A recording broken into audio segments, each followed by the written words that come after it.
과거에 좀 통증을 느꼈던 부위라든지 상처나 아픈 부위가 빨리 발견되어서 우리가 치료할 수 있게 됩니다. The stretchable and self-healing electronic skin does not cause discomfort when implanted in the human body and can help alleviate pain like artificial joints. Professor O is developing an innovative technology that will help improve the patient's quality of life. Later in the afternoon, safety is a priority in the implantable electronic skin. 그 검증이 완벽하게 된 거죠. 좀 조언을 좀 구하려고 합니다. 지금 상용화된 의료 고무를 전자 소재화하는 연구를 진행하고자 하는데요. 그 분야의 전문가신 구용성 박사님을 초청해가지고 세미나를 듣고자 합니다. 어떤 점성을 얼마, 접착력을 얼마로 맞춰주세요, 이렇게 하거든요. Factors such as inflammation and sanitation must be considered before applying the technology to people. That's why it's important to hear the opinion of an expert who dedicated many years to manufacturing medical rubber. 그런 디바이스가 몸에 들어온다라고 하는 것은 우리가 그걸 사용하는 목적이 우리 몸의 상태를 좀 더 정확하게 체크할 수 있고 우리 몸의 이 기관들을 좀 더 정확하게 우리가 컨트롤할 수 있는 그런 가능성을 주는 거기 때문에 만약에 된다고 한다면 그거는 말 그대로 어떤 꿈의 기술이 되겠죠. Professor O developed a groundbreaking technology in the form of stretchable semiconductors. He started his research by mere chance, but he was able to pull through because he knew his discovery would be of help in the future. As a scientist, he is preparing to discover a new world created by electronic skin. 과학기술은 항상 발전하고 있고요. 그 발전된 과학기술을 담을 수 있는 다양한 요구 조건들이 합쳐진 새로운 패러다임을 끌고 와야 되는데 저는 그 패러다임을 위한 소재 중에 하나가 차세대 반도체라고 생각합니다.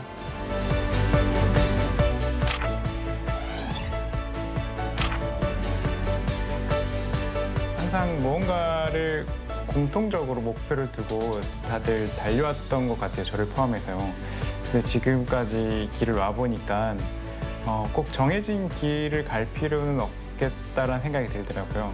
그리고 내가 가는 곳이 결국에 새로운 길이 되고 의미 없는 길은 없었던 것 같다는 생각이 들어서 정해진 길은 없습니다. 내가 가는 곳이 길이 됩니다. 라고 적었습니다.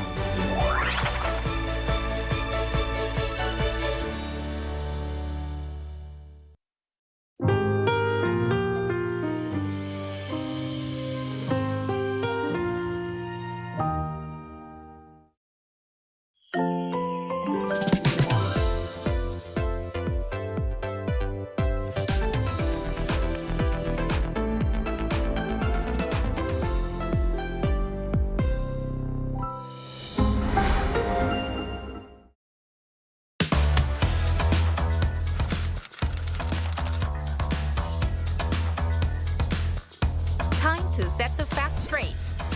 Get Korea right.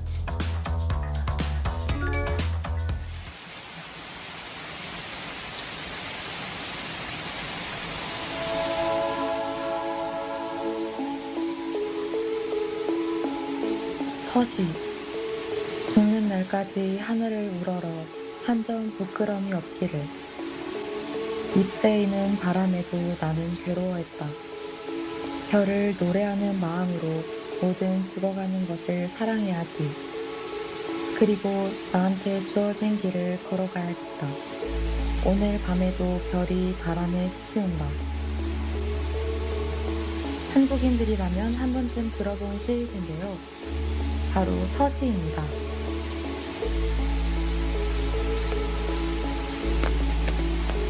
이 시를 쓴 주인공, 바로 윤동주 시인입니다.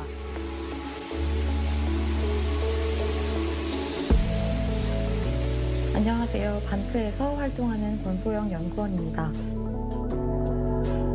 서시, 별에는 밤, 자화상 등을 쓴 윤동주 시인은 한국인이 가장 사랑하는 시인 중 한 명으로 꼽히는데요. 가끔 윤동주 시인의 정보에서 오해와 오류가 보이더라고요.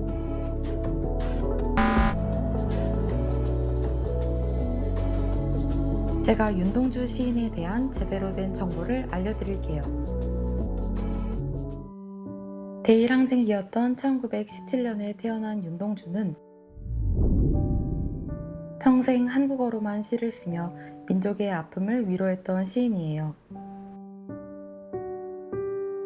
폭넓게 세상을 접하고 더 많은 것을 배우기 위해 일본 유학을 떠났던 윤동주는 1943년 7월 한국인 유학생들을 대상으로 민족 문화와 독립 정신을 고취시켰다는 혐의로 일본 경찰에 체포됐습니다. 1945년 2월 윤동주는 28세의 나이로 후쿠오카 형무소에서 숨을 거뒀는데요.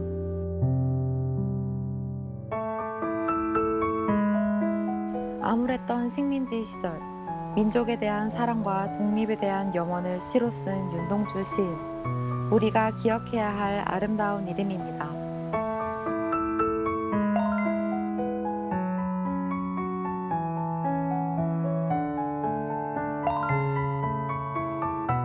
한국 바로 알리기. 여러분도 함께 해주세요.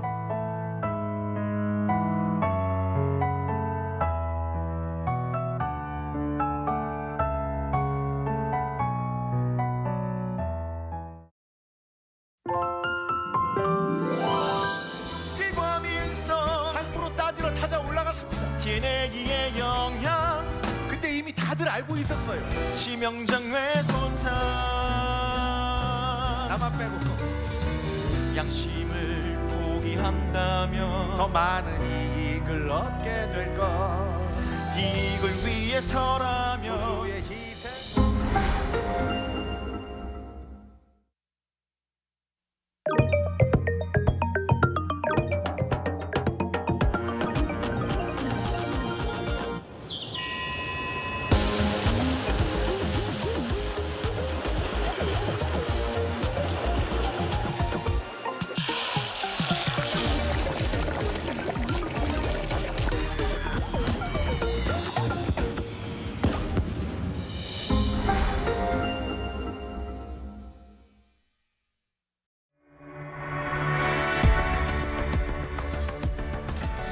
We change today, inspiring daily life.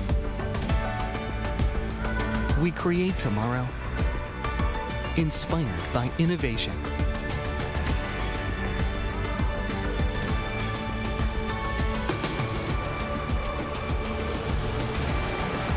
Change today, create tomorrow. Lotte.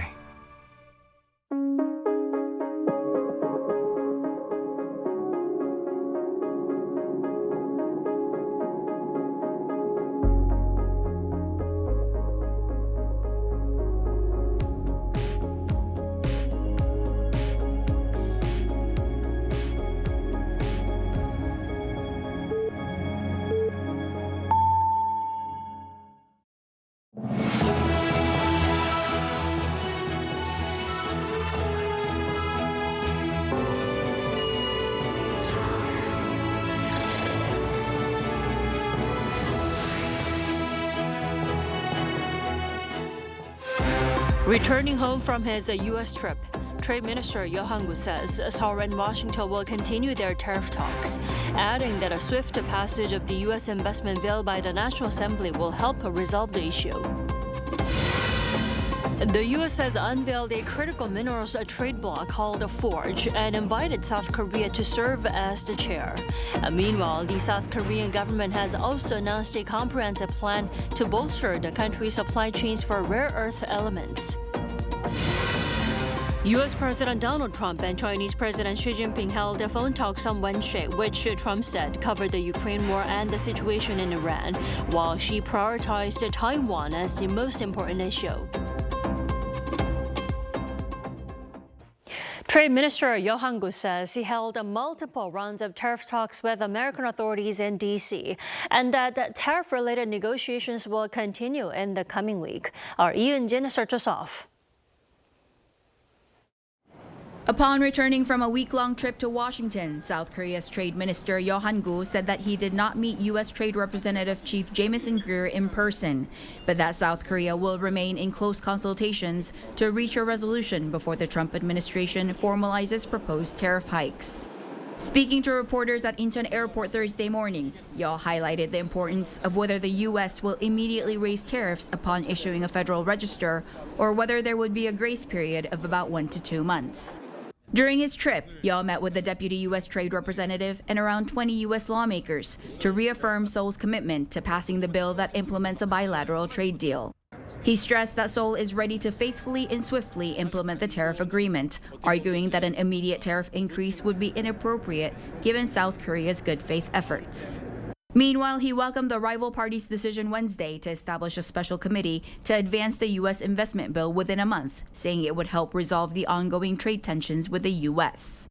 Yeo's trip came after President Trump made a surprise announcement on January 26th of a plan to raise reciprocal tariffs and auto duties on South Korea back to 25%.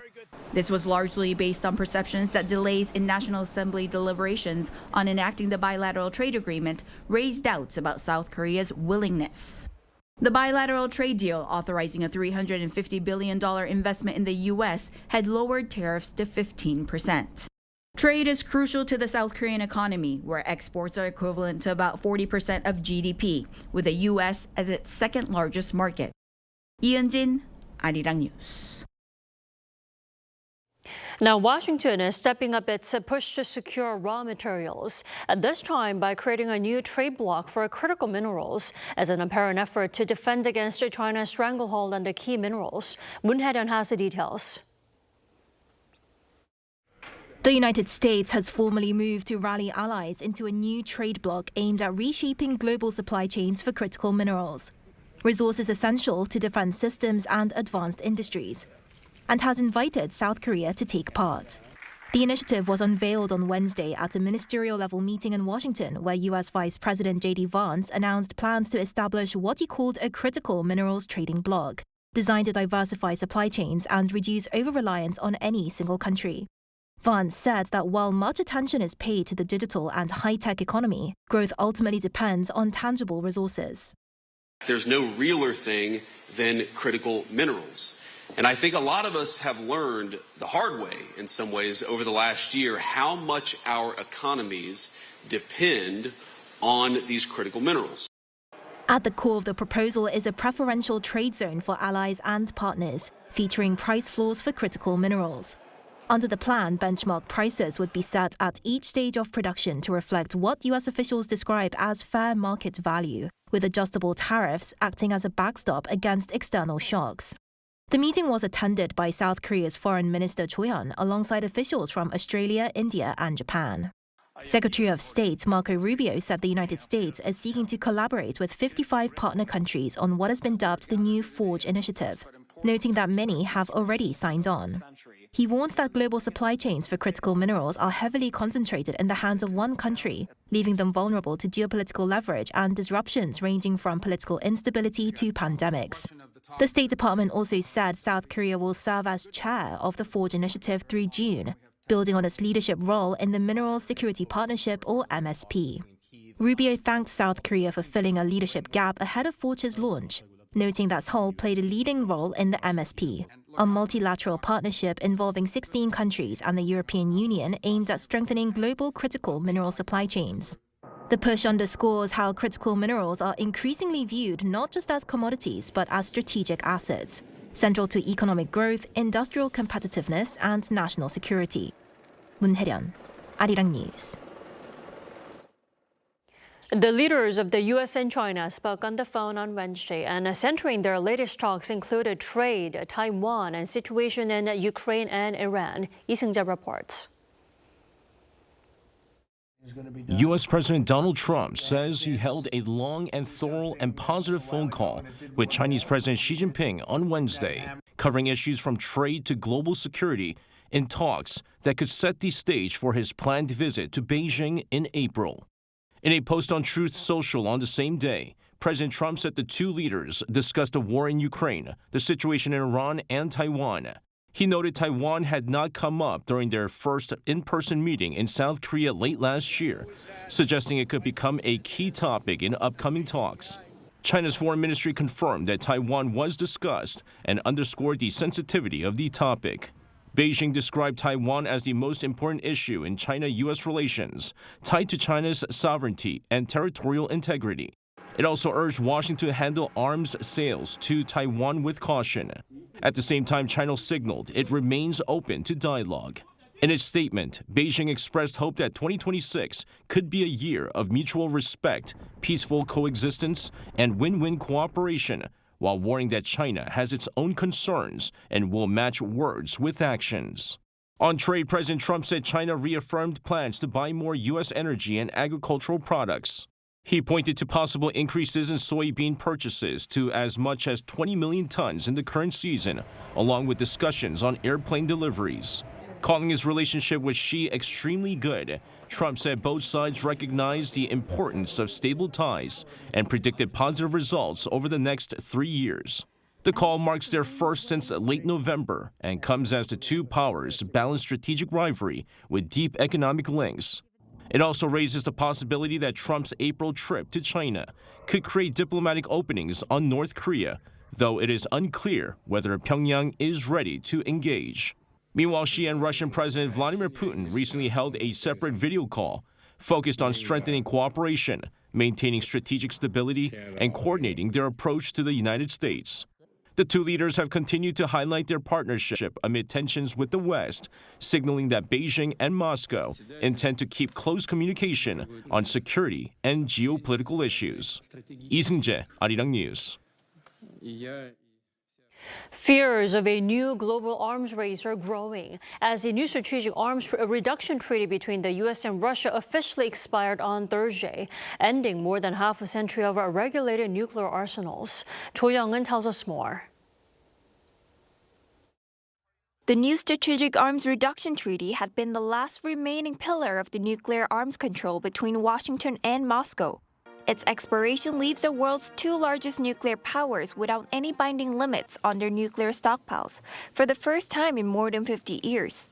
Most recently signed in 2010, the treaty kept deployed nuclear warheads at 1,550 each, also containing provisions for mutual inspections aimed to prevent catastrophic nuclear conflicts. Dialogue between Washington and Moscow came to a pause following Russia's invasion of Ukraine in 2022.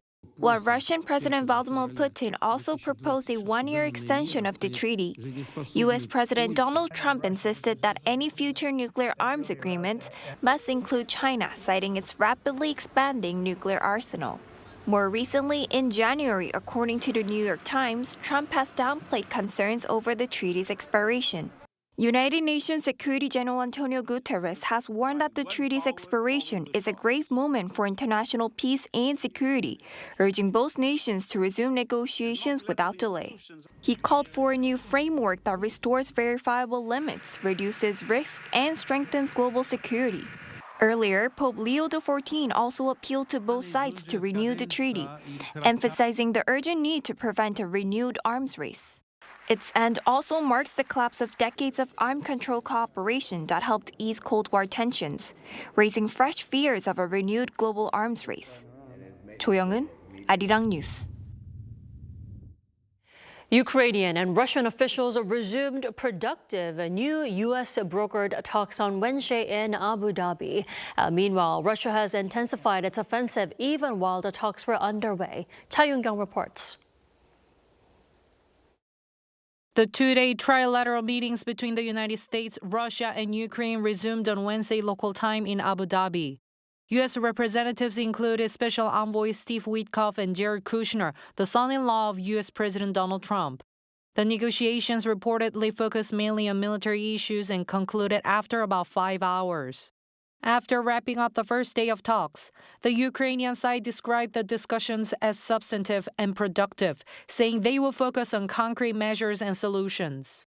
While specific details have not been disclosed, foreign media outlets reported that Russia and Ukraine remain far apart on key issues.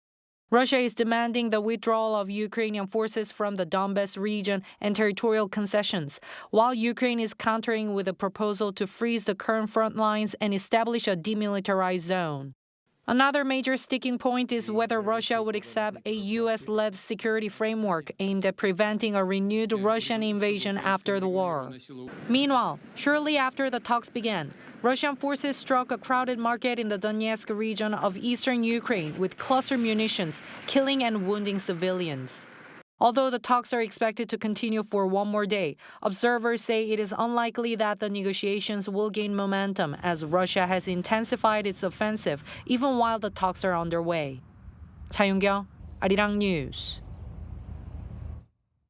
With a major political event likely to take place soon in North Korea, one big question is whether leader Kim Jong-un's daughter will be making an appearance and what that means for the regime's future leadership. Oh Soo-young has more. North Korea's leader Kim Jong-un is expected to take center stage at the Workers' Party Congress, the regime's biggest political event in 5 years. But attention may also turn to his young daughter Kim Joo-ae if she's waiting in the wings, as questions grow about her future role. Kim Joo-ae first appeared publicly in November 2022, accompanying her father at an intercontinental ballistic missile launch. Cited as beloved and respected child by state media, she looks to be in her early teens. Succession rumours have swirled, but she had only appeared on a small number of occasions until this year. In January, state media showed Kim Joo-ae alongside her father during a New Year visit to the Kumsusan Palace of the Sun, where the embalmed bodies of North Korea's first and second leaders lie in state. The images show Kim Joo-ae positioned at the center, where Kim Jong-un should have been standing, signaling her potential future succession. Since then, her media exposure has been frequent, raising speculation that she might attend the upcoming Workers' Party Congress. It's where North Korea sets its political line and reshapes its leadership structure. If she attends, there's a strong chance she could be elected to a second command position, such as the party's first secretary or vice chair of the Central Military Commission. Kim Jong-un himself was first brought into public view through party appointments in 2010, years before his leadership was formally consolidated at the 2016 Party Congress. Experts say Kim Jong-un may be paving the way for his daughter to take over by easing her position into the system. Just as North Korea created the first secretary role in 2021 without public disclosure, it is also possible that even if Kim Joo-ae is appointed to a second-in-command role, this could be classified for the time being. But structural changes could provide a hint. Also, at a party congress, there are major reshuffles, not only at the top, but also among mid-level cadres. If Kim Joo-ae emerges as a successor, a large-scale generational turnover is likely to follow, along with increased advancement of female cadres. There are differing views on Kim Joo-ae's role, with some analysts arguing that she may never succeed her father.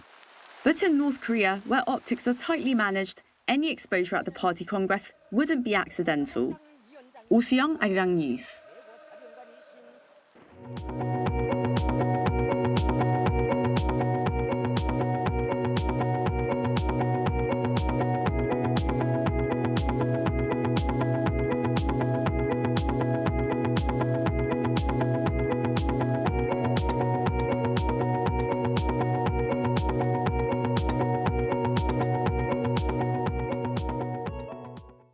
President Lee Jae-myung has vowed to change the heavy concentration of resources in the capital, saying it's a fundamental solution to what he called ruinous real estate speculation.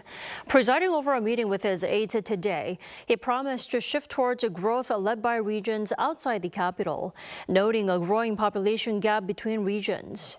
He added that using land in a more balanced way is crucial for the sustainability of the country. The president once again vowed to prioritize tax breaks and other financial benefits for areas located far from the capital. He also suggested changing procurement policy to prioritize purchasing products made in rural areas.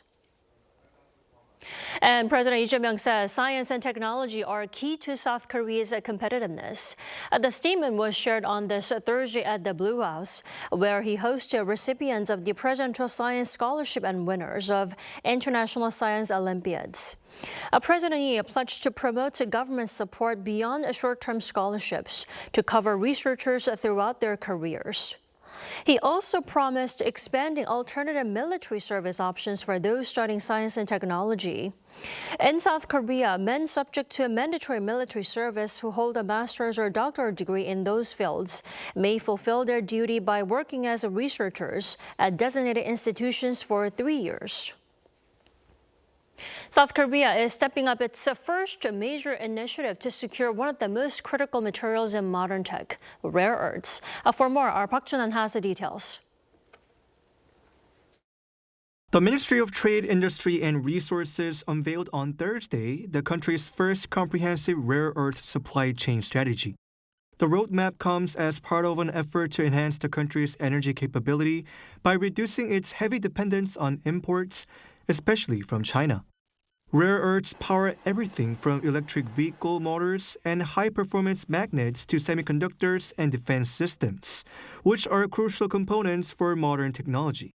Yet, global powerhouses are concerned because China controls roughly 60 to 70% of global mining, 85 to 90% of refining, and over 80% of finished products such as permanent magnets.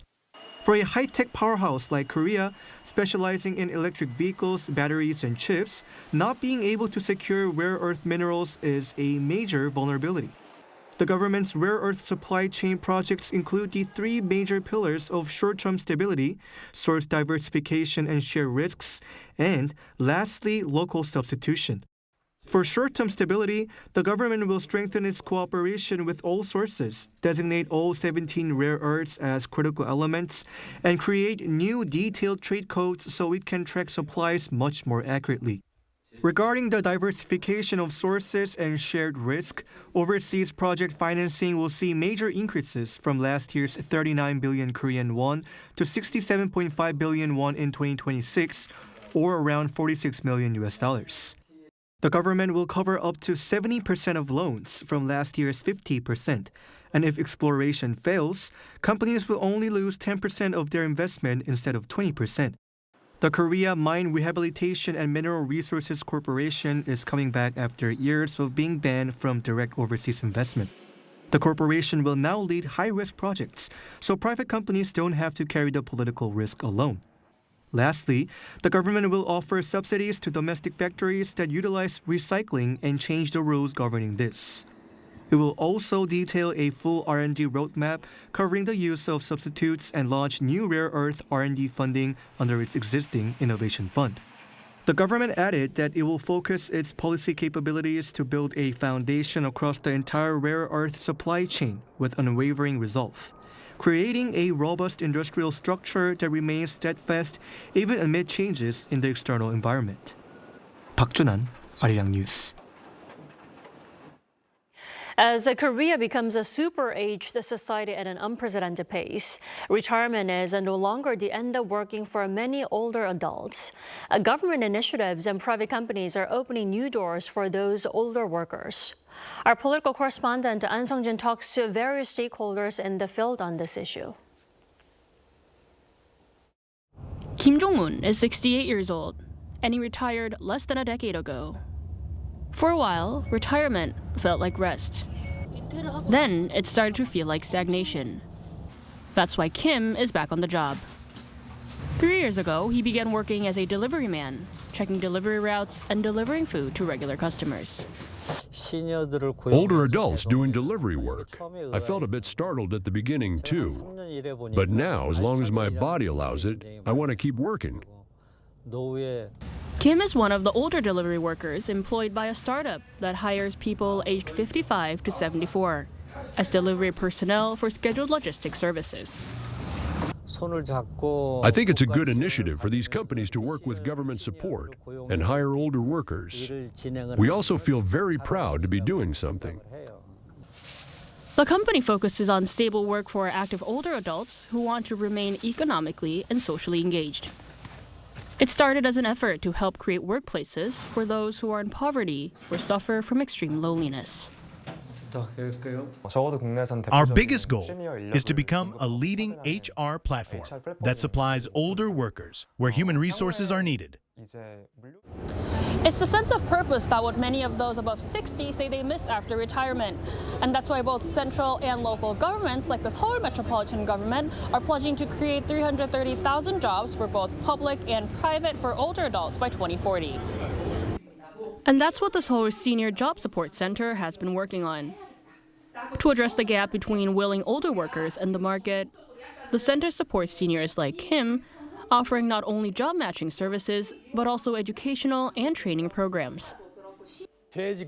Retirement is not an end.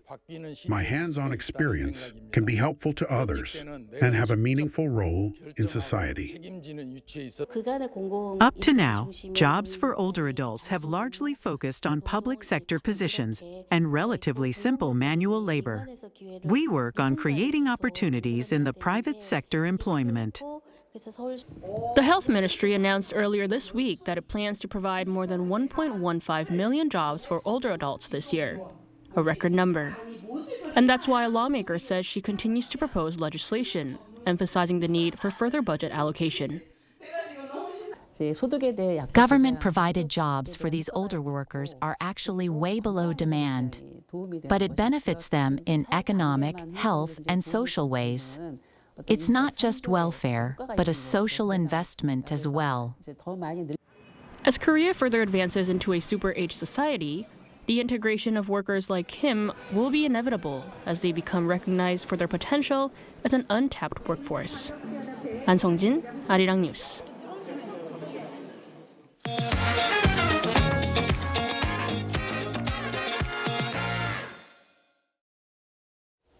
Robots are no longer just science fiction or manufacturing tools found in factories.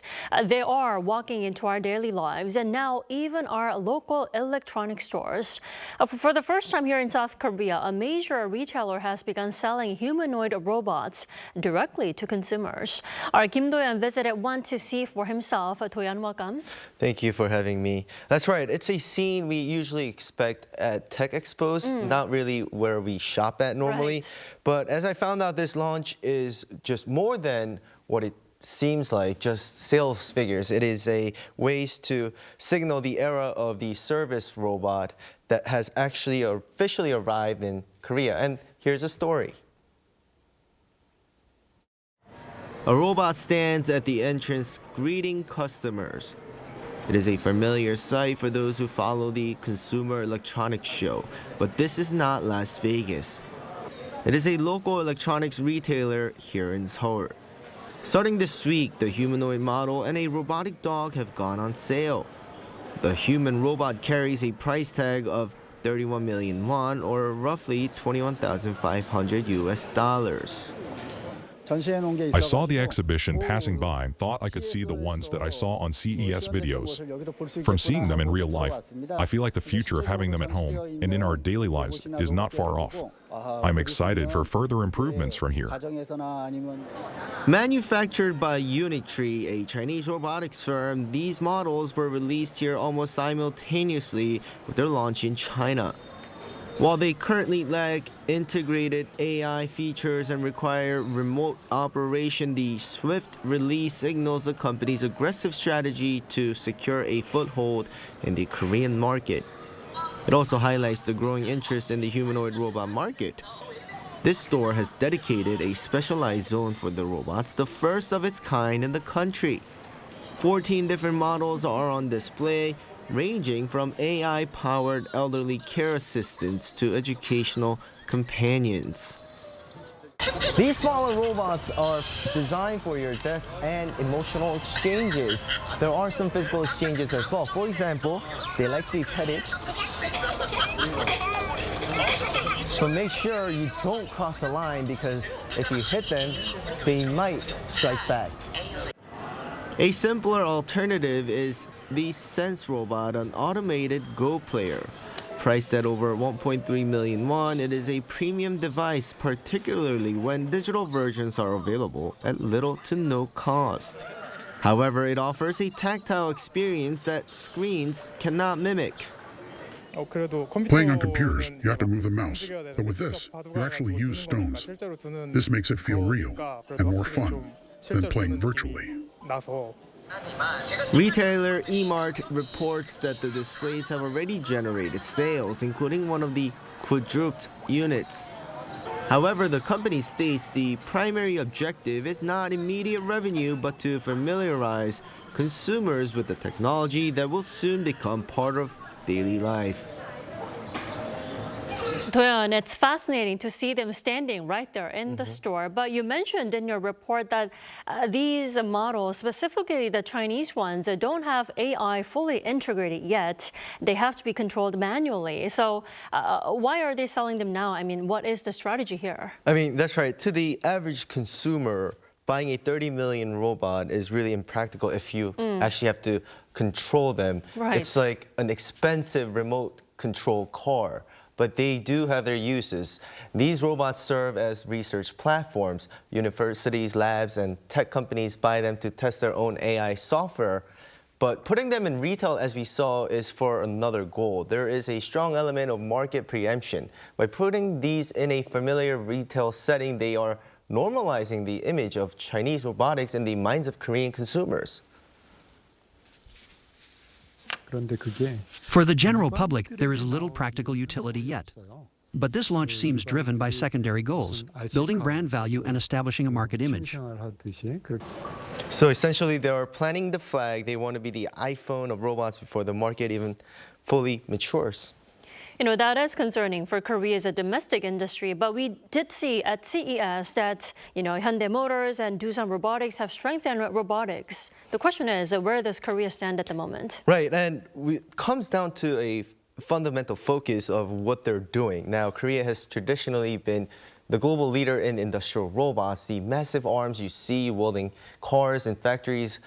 Korea excels at hardware that performs repetitive tasks in structured environments. But service robots, robots that live in our home, are a completely different beast. They need to navigate unstructured environments, dodging a running pad, handling laundry, or recognizing a glass door. To do that, you need data, massive amounts of lifestyle data. This is where the race gets interesting. While we don't see them in stores today, the Mystic Giants are preparing their counterattacks. At CES this year, electronics drew massive attention with its new humanoid, the LG Electronics, the Cloyd. The reason analysts are optimistic about Cloyd isn't just the hardware, it's LG's ecosystem. LG has a good market share in home appliances, washing machines, refrigerators, air purifiers, and robot vacuums. These devices have been collecting data on Korean lifestyles for years via their smart platforms. But of course, the commercialization of Cloyd isn't official yet. We saw how it operates so far at CES, but we're going to have to wait at least a couple of years before we see them in stores. Just a couple of years. Doyeon, thanks Hopefully, for the coverage. Yeah. Thank you for having me.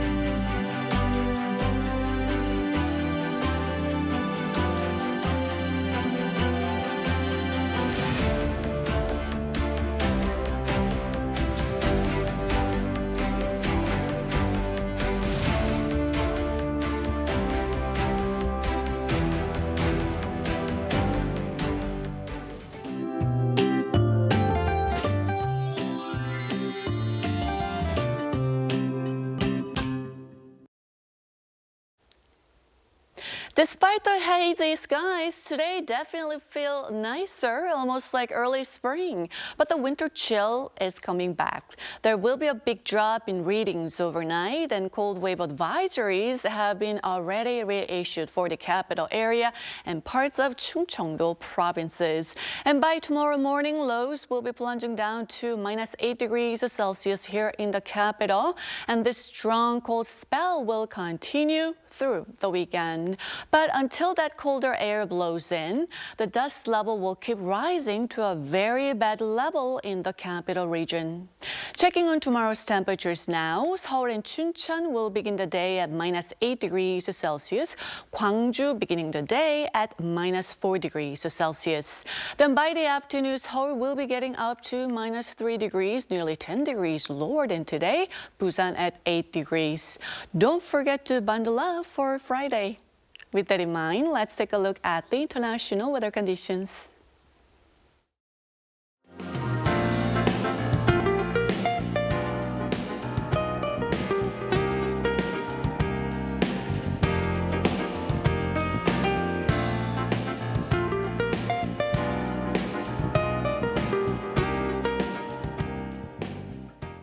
That is all we have for tonight. I'm Kim Dami. From all of us here at Arirang, thanks for watching and good night.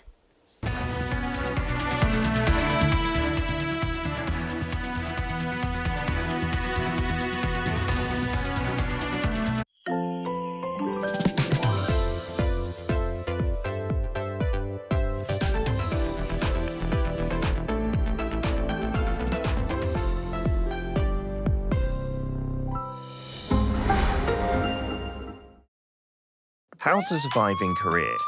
One room. So, you're surviving in Korea if you've signed a contract for a one room, obviously you're a pro. But the real deal begins now. Step 1.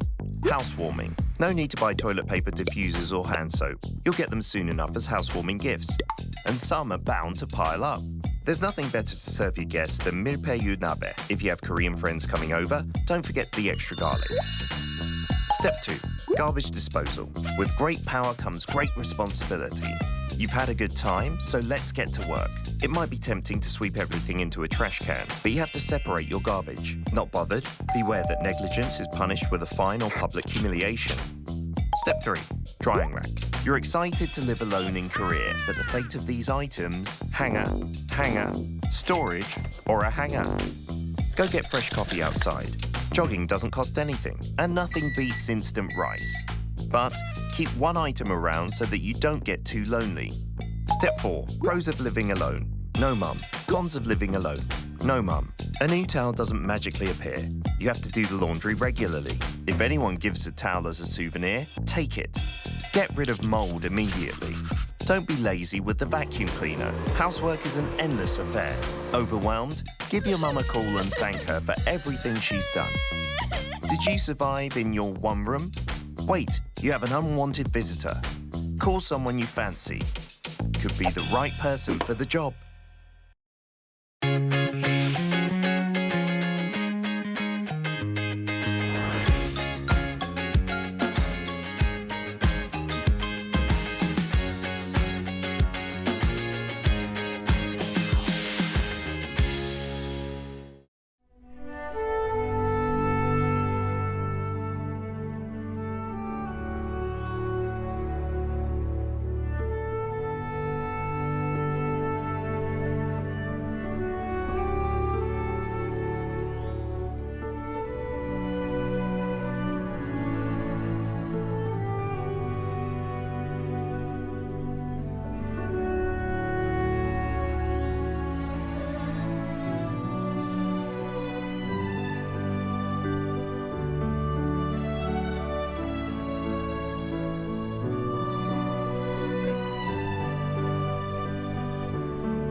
Knock! The magical door to the world of K-animation is swinging wide open. Meet your instant new BFF, the adorable Catch. Tina Ping will have you hooked from the very first glance. Need a hand? Our Robocar Pony Rescue team is always zooming in to save the day. How about tagging along on Pinkfong and Pal's super exciting quest to reclaim their lost magic? With the mysterious life forms Cabion by your side, you can become a Cabion master and save humanity like a total hero.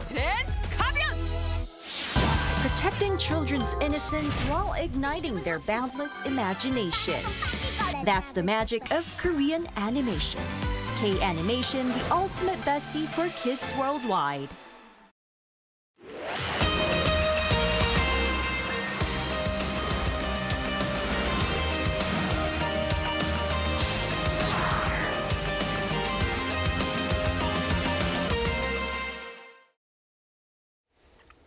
Welcome to Within the Frame, where we bring the most pressing issues across the globe into focus. I'm Kim Mo-gyun. Menstrual pads and sugar tax, they may seem like everyday issues, but they've now landed at the heart of presidential policy. South Korean President Lee Jae-myung is pushing for state-supplied menstrual products and a sugar tax that could reshape how we eat, shop, and live. Supporters call it a bold move towards everyday welfare, and critics warn of government overreach and the burden of inequality. But beyond the headlines, these moves ask something bigger. How does policy meet people where they live? And what happens when state priorities touch people's personal routines? And how do markets, laws, and lives shift and possible in response to a new kind of leadership? For a discussion on this, we connect to Shin Eun-kyung, Associate Professor of Sociology at the Korea University and visiting scholar at Harvard University. A big welcome. Thank you for having me. And also joining us is our go-to attorney, An Jun-sung. Good to see you again, attorney. Nice to meet you again. So let's start a discussion with how it all started. First, Professor Shin. President Lee, he pointed out that menstrual pads are too expensive for many and proposed a state-funded supply. What does this suggest about how menstrual health is moving from a private cost to a public policy issue? At a first glance, it may seem quite ironic how the most private and personal matter can be under this much public attention.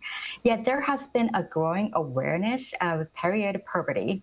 In some unfortunate cases, people do not have access to the menstrual products, and they experience unwanted consequences. For example, in the United States, 1 in 3 American women reported they just missed school or work due to limited access to the products. And in 1 in 5 U.S. teenage girls struggle even to afford the products. So accordingly, there is an increased public consensus that menstrual dignity is a basic human right.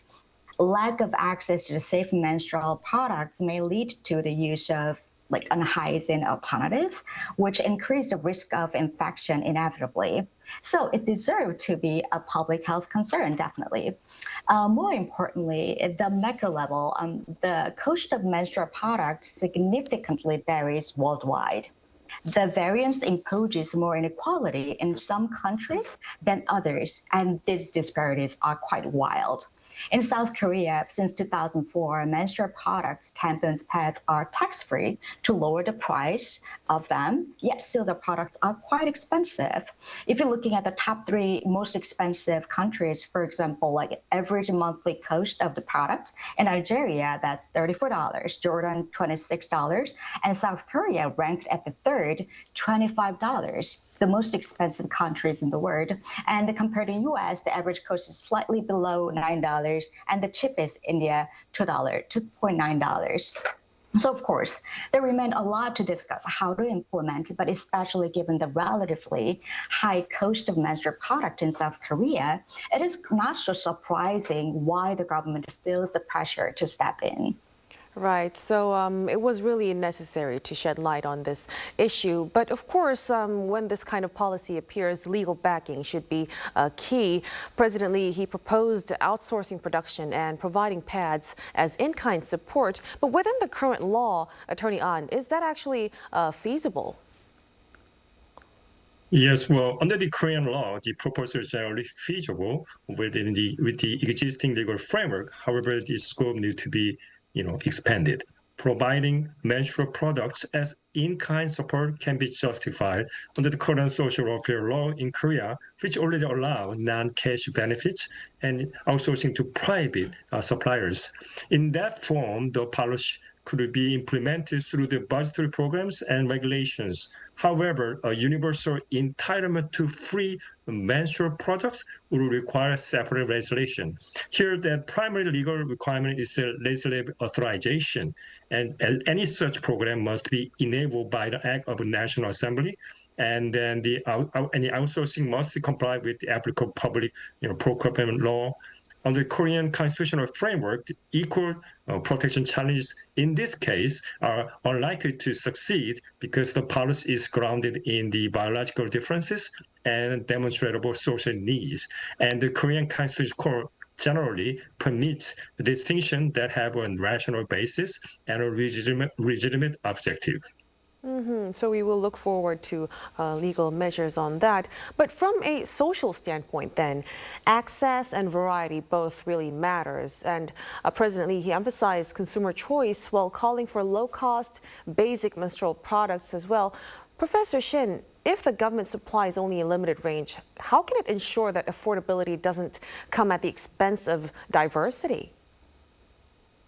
I mean, this is a very interesting question, but I need to mention that universal access to the menstrual product does not necessarily mean the government will monopolize the whole product market. A, it's not feasible. B, it's not efficient, right? But it really depends on how to implement the policy. Some states in the United States are already implementing this policy quite proactively. But for example, like schools and public institutes provide a menstrual product for free, but the product market are not heavily influenced by it, at least not yet. But it's a legitimate concern, and also it may lower the quality of the product as well. So we need to really look forward to this is not happening in the future as well. Right. And of course, after the president's remarks, major companies, they moved quickly to release cheaper products. So if that reaction came just based on the president's statement, how should we understand the legal nature of that kind of influence, Attorney An? Right. This is a very interesting question. From a legal perspective, the president's remarks are best understood as informal executive influence rather than the binding governmental action. Because as you know, there was no statute, regulation, or even executive order directing companies to lower their prices. In this case, the company's responses are considered like a voluntary as a matter of law. This type of reaction is commonly analyzed as like political signaling, as a late term, and regulatory anticipation, in which the firms adjust their conduct to align with the perceived policy priorities and manage reputation risk or preempt possible future regulations, such as in the case of Coupang in Korea right now. Although this influence can be significant in practice, but it does not amount to unlawful coercion yet, unless the president's statement implied credible threat of adverse government action, such as the enforcement measures, investigation, or economic retaliation beyond lawful authority. So since it's for the wider good, even without formal directive, the president's words can really have a real-world weight we're seeing. Now, let's also touch upon another topic, another proposal by the president imposing sugar tax. It's meant to curb excessive sugar consumption and also fund public health care, but critics say it could actually disproportionately burden low-income groups. Legally speaking, Attorney An, how do we assess the fairness and proportionality of a tax like sugar tax? Well, this time it's a very tough question to answer, actually. From a legal perspective, introducing a sugar tax will require clear legislative authorization by the Korean National Assembly with agreement on the tax base, rate, revenue use or enforcement structures, etc. From a political perspective, the tax would need to be framed as a public health measure rather than a consumer burden, right? Supported by credible health data and the clear plan to channel revenue into healthcare and nutrition program, for which we have already some issues about the question about this is credible, healthcare data and health data, and then some clear plan. And careful drafting using the neutral and objective standards will be essential to limit constitutional or the administrable challenges in the future. While such a tax would be likely to legally sustainable if properly enacted and tied to the legitimate public policy goal. And it would face significant, political fragility. I'm talking about the political fragility right now, right? So industrial opposition, there's public concern over rising living costs, and regressivity argument could weaken or even reshape the policy over time. Ultimately, the durability will depend on less on the legal doctrine or more on a public trust, and especially when the citizens are tangible health benefit from how the revenue is used. Right, so this one seems a little bit more complicated than the menstrual pads issue. And of course, socially, the impact could go far beyond health because of that. Now, Professor Shin, so if sugar-heavy products become more expensive, then what kinds of shifts could we see in everyday consumption patterns, especially for lower-income households? Definitely, this is not a simple health issue. Like supporters of a sugar tax argue it helps to reduce sugar intake and not just healthier choices. It is quite well known that sugar tax, just like soda tax or a fat tax, is largely disadvantageous for certain social classes because individual food consumption habits are heavily influenced by culture and very distinctively tailored by occupations. So middle and upper income consumers shifted quite easily to healthy choices, but lower income groups feel the price burden a little more. And beside this social inequality issue, there is a serious philosophical problem it challenges as well. Beyond the expected health benefits, the sugar tax could infringe the fundamental right to freedom of individual choice. Like we impose the disadvantages for some people simply because they like sweets. Don't we have individual freedom to consume like whatever food we like? How much are we comfortable discriminating against people based on their taste? How can it justify making people pay more taxes just because they like sweet things? So on top of that, we do not have enough scientific evidence to draw a line what is acceptable sugar dose. For tobacco and alcohol, relatively well accumulated scientific evidence we have, yet when it comes to sugar, we simply cannot draw a line. So finally, sugar tax could also, furthermore, have a side effect of reinforcing unnecessary fat phobia and prejudice and stigma related to obesity. A very important point about the impacts of sugar and also in terms of consumer freedom. But Professor Shin, let's also consider some potential outcomes. We hear that in countries like the UK, a sugar tax led to reformulated products and shifts in consumer habits as well. So if it's implemented here in Korea, then what kinds of changes might we be able to see? This is a largely penalty-based policy rather than credit-like one, so it usually works really well. Certainly, not only in UK, but in Mexico, it has a great success in terms of lowering the sugar intake 10 to 15%. Also, taxes will push the companies to redesign their products by limiting sugar below the tax line and diversify the products, and people tend to choose something that is more healthier. Yet increases consumption of their sugar product does not necessarily improve overall diet quality. So we really need to focus on what is our primary goal as a public health or increase the revenue, right? Also, like as I mentioned earlier, it can hurt small businesses with limited beverage sales, and companies may just pass the cost on to the customers, and unfairly so only for those who like sweets. Right, so very cautious research and looking into public's consensus would be very necessary regarding this issue. But before we conclude our discussion tonight, let's move a step back and look at the big picture. So policies like free menstrual products or sugar taxes affect the core parts of our daily life, health, cost, and also dignity. So when designing these kinds of interventions, Attorney An, what principle do you think should take precedence? Equity, freedom, or sustainability, or anything else?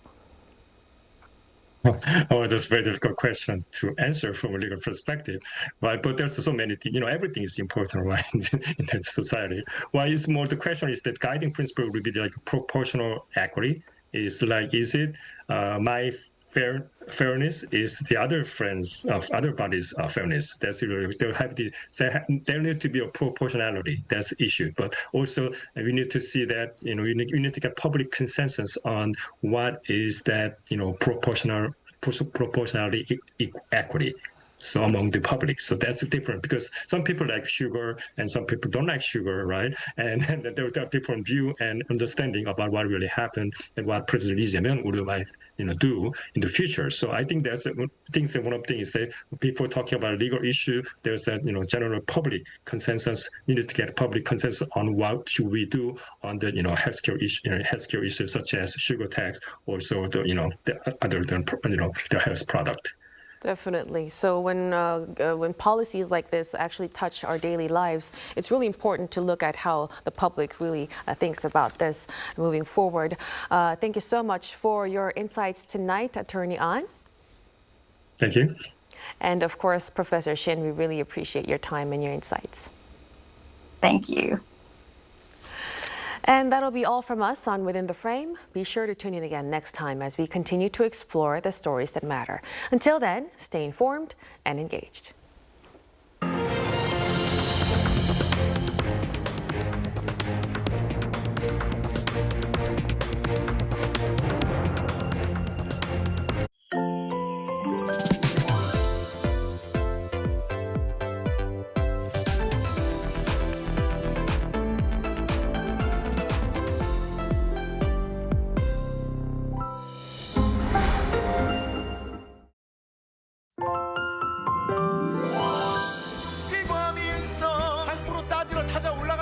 DNA의 영향 그때 이미 다들 알고 있었어요.